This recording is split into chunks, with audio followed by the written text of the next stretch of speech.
তিন সাংবাদিকের চাকরিচ্যুতির ব্যাপারে আমাদের প্রত্যক্ষ বা পরোক্ষ কোনো রকম সংশ্লিষ্টতা নেই, এমন মন্তব্য করেছেন উপদেষ্টা মোস্তফা সরোয়ার ফারুকী। নিজের ভেরিফাইড ফেসবুক আইডিতে এক পোস্টে এই কথা বলেন তিনি।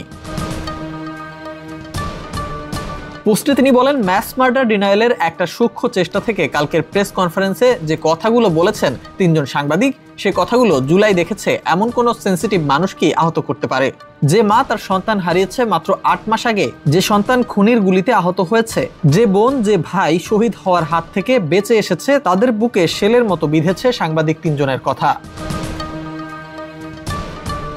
তিনি আরো বলেন, দুর্ঘটনা থেকে মাত্র ৮ মাস দূরে দাঁড়িয়ে আমরা, খুনির বিচার এখনো হয়নি। পশ্চিমে বিচার হওয়া পর্যন্ত এখনো হলোকাস্ট ডিনায়াল মানুষের বুকে লাগে। আর কালকে যখন প্রশ্ন করা হলো একজন খুনিকে খুনি বলা যাবে কিনা, এই প্রশ্ন জনতার জুলাইকে বেমালুম নাই করে দেওয়ার একটা চেষ্টা হিসেবেই দেখছে সবাই। প্রেস কনফারেন্সে তাদের কথাগুলো আমাকে বিস্মিত করলেও ধৈর্য নিয়ে উত্তর দেওয়ার চেষ্টা করেছি। সংস্কৃতি বিষয়ক উপদেষ্টা আরো বলেন, মানুষ তাদের ক্ষোভ জানিয়েছে।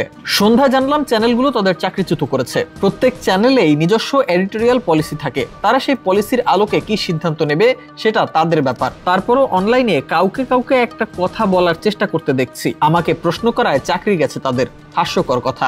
বিষয়টি যে আমি না, বিষয়টি যে জুলাই এবং সংশ্লিষ্ট প্রতিষ্ঠানের পলিসির ব্যাপার, এটাও তারা বুঝতে পারছে না।